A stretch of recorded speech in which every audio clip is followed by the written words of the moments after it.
about I was gonna do a video on these both, man, but just save the time and just go live and talk about both.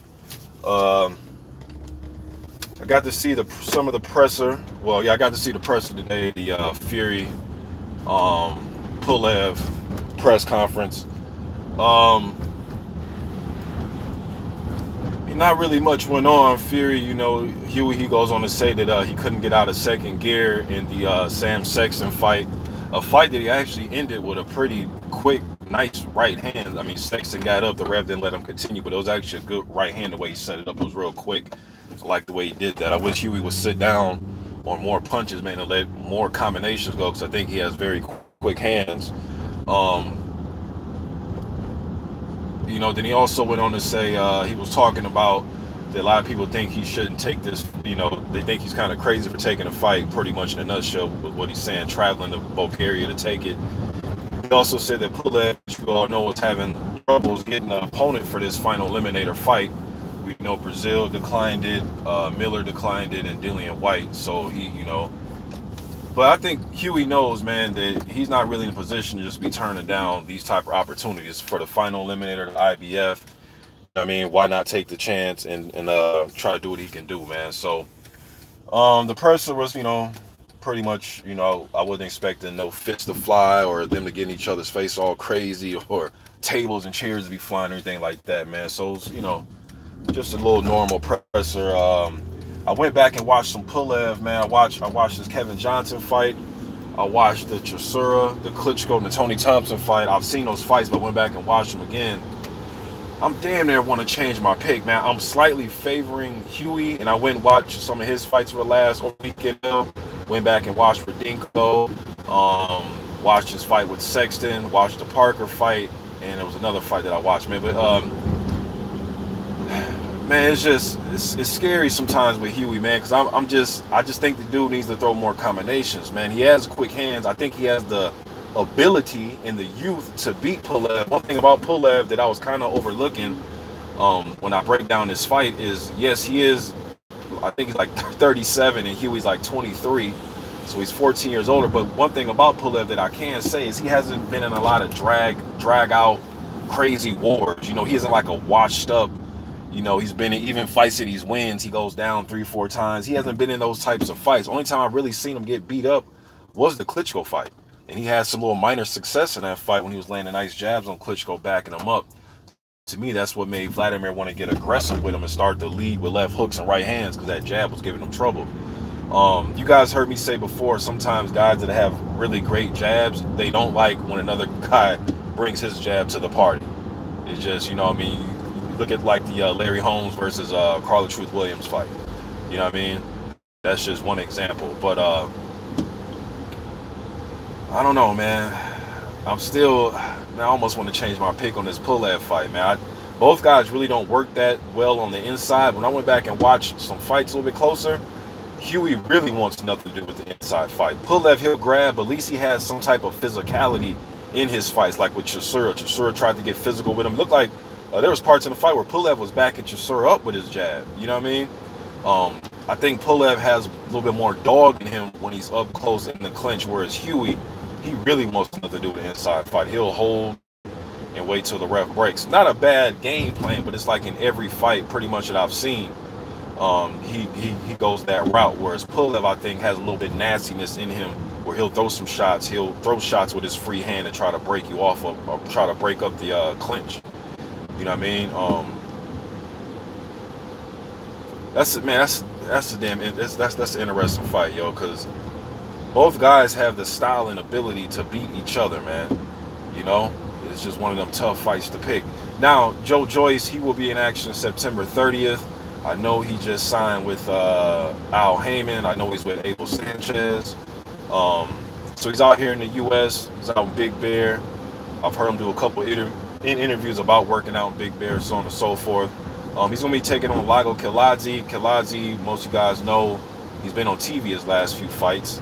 He took a loss to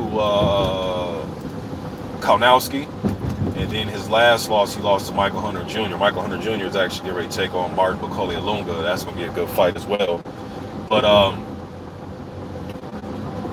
Joyce, I expect him to pretty much run through Kiladze. Maybe fourth, fifth round, somewhere in there. I think the pressure. Now Kiladze, the dude does have some ability. You know what I mean? He's a former cruiser, but he does have some ability, man. He can, he likes to fight out of that Euro style where he kind of put the right hand by the chin, and then he'll kind of probe and posture with his jab. You know what I'm saying? Try to find openings for the right hand and uppercuts, and he'll like to throw the hook off the jab. But usually though, when that pressure gets involved, man, he'll make you miss a little bit, like he did with Kaunowski. He was actually having some success against Adam, man. He was making him miss, circling, and then like once the pressure just started to build up, he just got ran over, man. You know what I mean? Even in the Hunter fight, him and Hunter started off the fight trying to find homes with their jabs. Hunter was jabbing to the stomach, mixing up levels. Kiladze was kind of doing the same thing, backing up, and then they start to get into a fight. They start getting into little flurries and dust ups. You know what I mean? And so I see the same thing happening in this fight. I know Joyce. I seen an interview he did.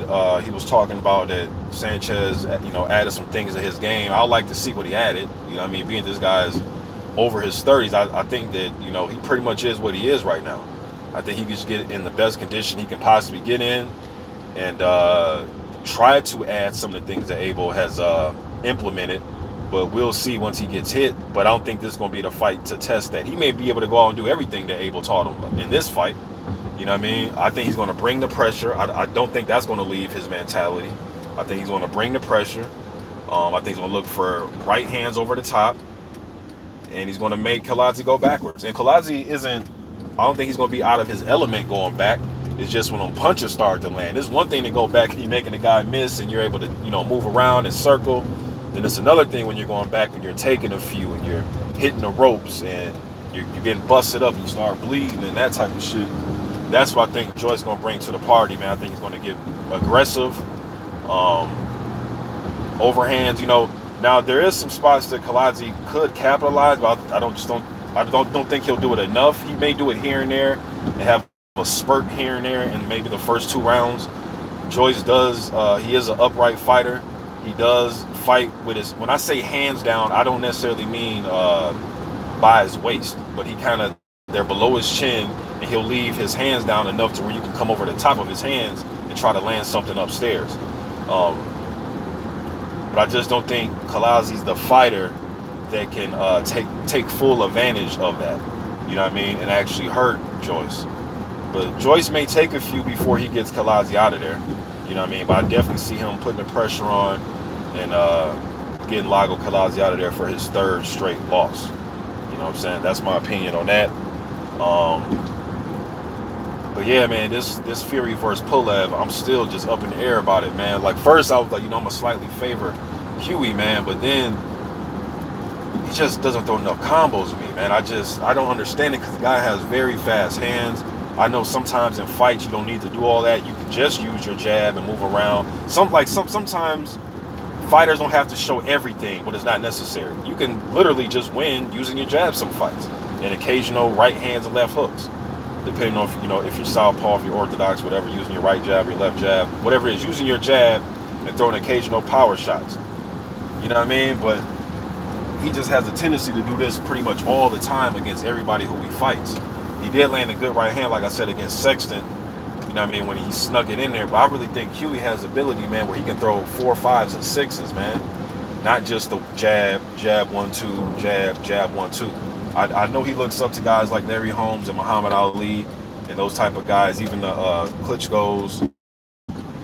But one thing I will say about Larry and Muhammad, man, is they would sit down on punches, man, and throw combinations. You know what I mean?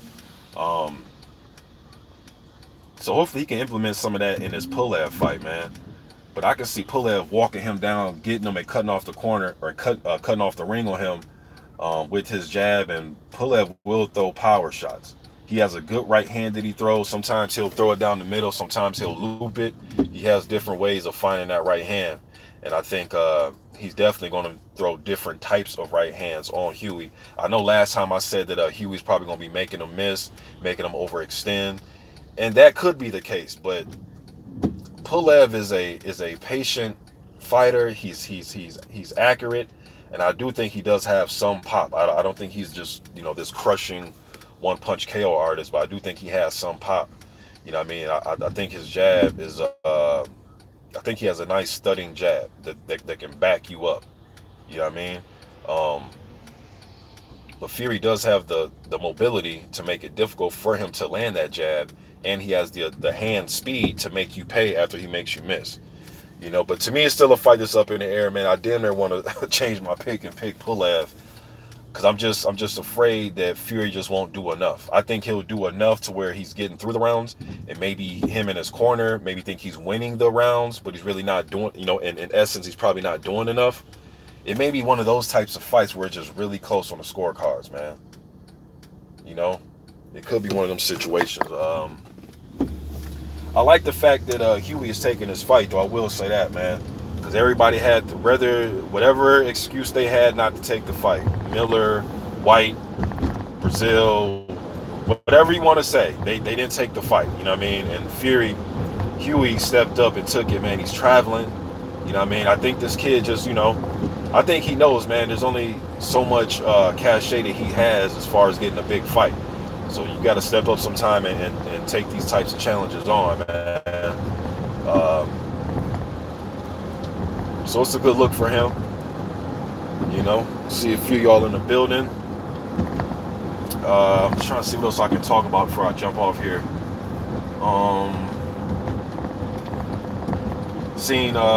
Yeah, then there was some footage of Pulev I wanted to post. For whatever reason, it wouldn't upload. I tried it a few times, but I've been looking at his training camps. He always seems to be in good condition, Pulev. You know, so I definitely think he'll come in shape. I'm curious to see this second gear that Huey Fury says that he wasn't able to get out of in the Sam Sexton fight. Like, what does that mean? Does that mean that you're gonna throw more punches?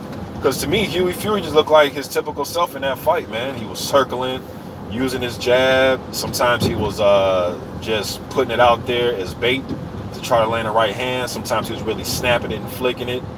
He got on the inside. He didn't want none of an inside fight. He held and clenched till the ref broke him. And then he snuck in a quick right hand. To me, he looked like himself, but he says that he wasn't able to get out of second gear. So I'm definitely interested to see what does that second gear look like. Hopefully it means throwing 4, 5s, and 6s. You know what I mean? Throwing some damn combos. Hopefully that's what it means. You know, but I guess we will see come October 27th what Huey Fury is actually talking about. You know? So that kid, man, can put some combinations together. I think he'll be dangerous, man. I don't look at him as a big, huge, you know, KO artist, but I think he can get you by accumulation, especially when you're that fast with it, and you can make guys miss, especially if it's some counters. If he's countering with his fast hands, you know what I mean? You could really make dudes pay, man, because they're chasing you around the ring, trying to cut you off. They can't, and when they're throwing, they're missing, and then when they're missing, you're also making them pay. That can tire the shit out of a dude. No, but I guess we will see October 27th what Huey. Chop it up with y'all real quick, man. Talk a little heavyweight stuff. I'm gonna be a little bit more active tomorrow and then the day after that. You know, let me see what y'all talking about. See a few of y'all hopped in here. King Strick was good. Lawrence Williams, what's up? Yep, Lawrence Williams, Tepper versus Helenius. I actually talked about that in one of my last videos. You probably didn't catch it because it wasn't the actual title, but that fight is in the title. I think it was on my last live stream that I done. I talked about that fight. Faraz was good. James Coleman, what's up? Blood Boxing was good, my brother. Let me see here. Yeah, I see Faraz talking about the Bobby Brown story. Is that what y'all talking about? Let me see. Yep, I'm going to check that tomorrow. I'm going to check that one out tomorrow. All right, y'all. I'm going to read the rest of these comments, man. Probably on the... probably after the vid's over, see if y'all left me some interesting messages, things you guys want me to cover. But right now, I got to run.